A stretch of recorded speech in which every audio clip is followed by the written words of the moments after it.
Θανάσης Κολοβούτας, είμαι ράφτης και στον ελεύθερό μου χρόνο ασχολούμαι με την οδοδιατρική και το καλλιτεχνικό πατινάζ. Κατάλαβα. Αράπη, συστήσου τώρα κι εσύ. Εγώ? Ναι, ηλίθιε, εσύ. Να συστηθώ? Όχι, να μας τραγουδήσεις μια άρια από τους γάμους του Φίγκαρο. Αχ, δεν θυμάμαι πώς πάει. Να σας πω καλύτερα το βερζινάδικο της Πρωτοψάλτη που το έχω και πιο πρόσφατο. Συστήσου ζω! Μάλιστα. Ονομάζομαι Ιάκυνθος Μακριτάβλης. Είμαι ελοχρωματιστής εσωτερικών χώρων και στον ελεύθερό μου χρόνο ασχολούμαι με τις μύγες. Δηλαδή τις χάφτεις? Όχι, όχι, τις βαράω. Θα έχεις αποθυμένα από τη μ***ια σου που σου κάνει το ίδιο. Πάμε τώρα στη γυναίκα, ο Θεός να την κάνει. Του τσίρκου μας βλαμμένη, συστήσου. Ονομάζομαι Κική Σουργέλου, εργάζομαι ως ματσακονιστής και η καταγωγή μου είναι από τη... Από τη ζούγκλα, το ξέρουμε, τα έχει γράψει ο Δαρβίνος εδώ και πολλά χρόνια. Αρκετά με τις συστάσεις. Ήρθε η ώρα της πραγματικής ξεφτύλας.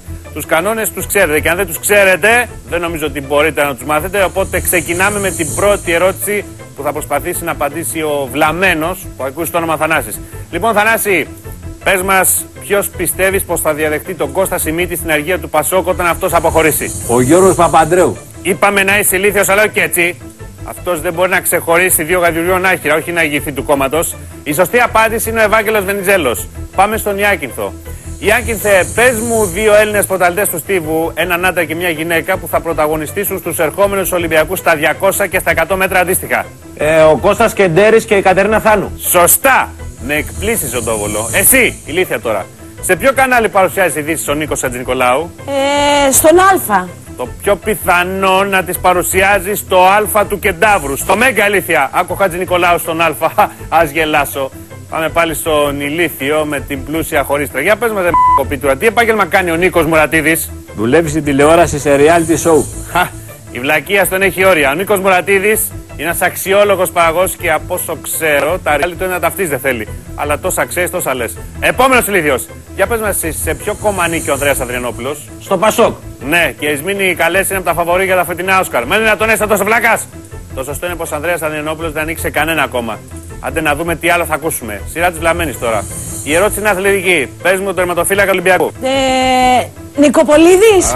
Αυτό δεν θα το αντέξω. Το όνομα Ελευθερόπουλος δεν σου λέει τίποτα? Ο Καραβάζηλος Νικοπολίδης πώς σου ήρθε? Συγγνώμη, μπερδεύτηκα. Ο μόνος που μπερδεύτηκε ήταν η φύση όταν σε ξέφραζε και αντί για μουλάρι σε έκανε άνθρωπο. Ζώα, καρφώστε!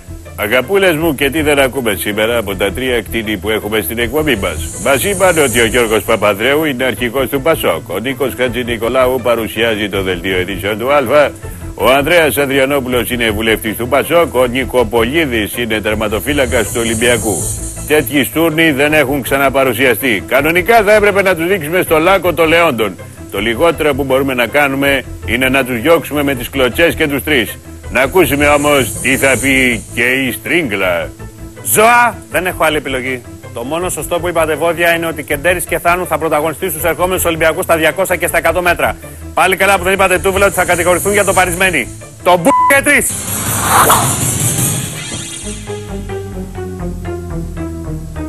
Τα ζώα!